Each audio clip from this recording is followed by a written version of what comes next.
Hello, bachcho. Let's read the question. The question is saying, in a sewage treatment plant, sludge was subjected to treatment X, Y, and Z. Filtration and sedimentation occur at X. The sedimented part is called primary sludge. The liquids so produced, including sludge and supernatant, is A. In treatment Y, the liquid A is mechanically agitated.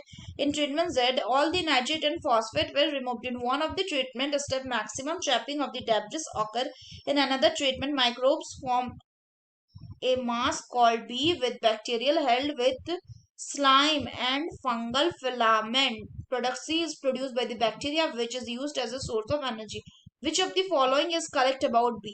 A में है B represent false, B में है B is produced during the primary treatment of sludge, C में है B is produced during the secondary treatment of sludge, D में both A and सी। तो ये देखते हैं हम इसका की कंसेप्ट। तो अगर हम बात करें इसके की कंसेप्ट की, तो इसका की कंसेप्ट हो जाएगा सीवेज ट्रीटमेंट। Sewage treatment. तो अगर हम बात करें सीवेज ट्रीटमेंट की, तो इसमें 3 स्टेप होते हैं। एक होता है प्राइमरी ट्रीटमेंट, नेक्स्ट होता है सेकेंडरी ट्रीटमेंट एंड फिर होता है टर्शरी ट्रीटमेंट।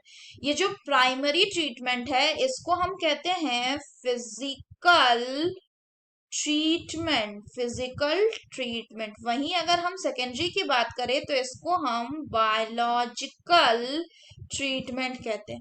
और जो टर्शरी है इसको कहा जाता है केमिकल ट्रीटमेंट। तो अगर हम बात करें सबसे पहले, तो क्वेश्चन में दिया हुआ है कि एक्स में फिल्टरेशन एंड सेडिमेंटेशन हो रहा है एक्स, तो एक्स क्या हो जा रहा है? एक्स हो जा रहा है आपका प्राइमरी ट्रीटमेंट। और इस प्राइमरी ट्रीटमेंट के दौरान क्या होता है? इस दौरान फिजिकल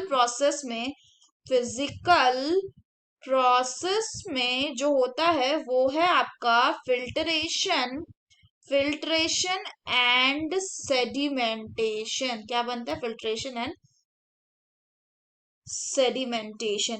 इसी में जो सेडिमेंटेड पार्ट है उसको हम प्राइमरी स्लज बोलते हैं। वहीं जो लिक्विड बनता है जिसमें स्लज होगा और सुपरनेटेंट होगा, उसमें जो सुपरनेटेंट है वो क्या है? वो ए है। यानी ए क्या हो जाएगा? A will be the supernatant which is also called as effluent. फिर ये जो इफ्लुएंट है इसको हम किस में डालते हैं? इसको हम डालते हैं एरिएशन टैंक में।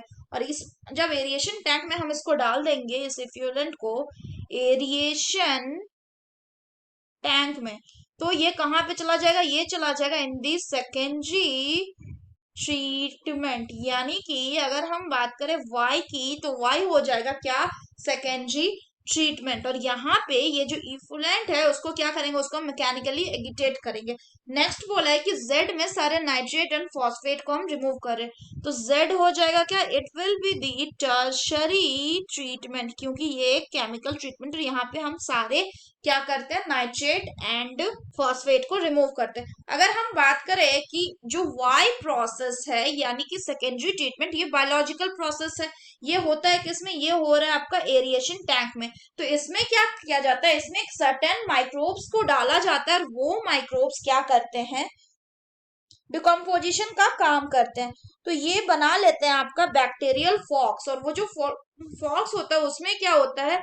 It consist of microbial debris held with slime and fungal filament. तो अगर हम बी की बात करें तो ये क्या है? ये फ्लॉक्स है, बैक्टीरियल फ्लॉक्स, जो कि बनता है कहाँ? It is produced during the secondary treatment of the sewage.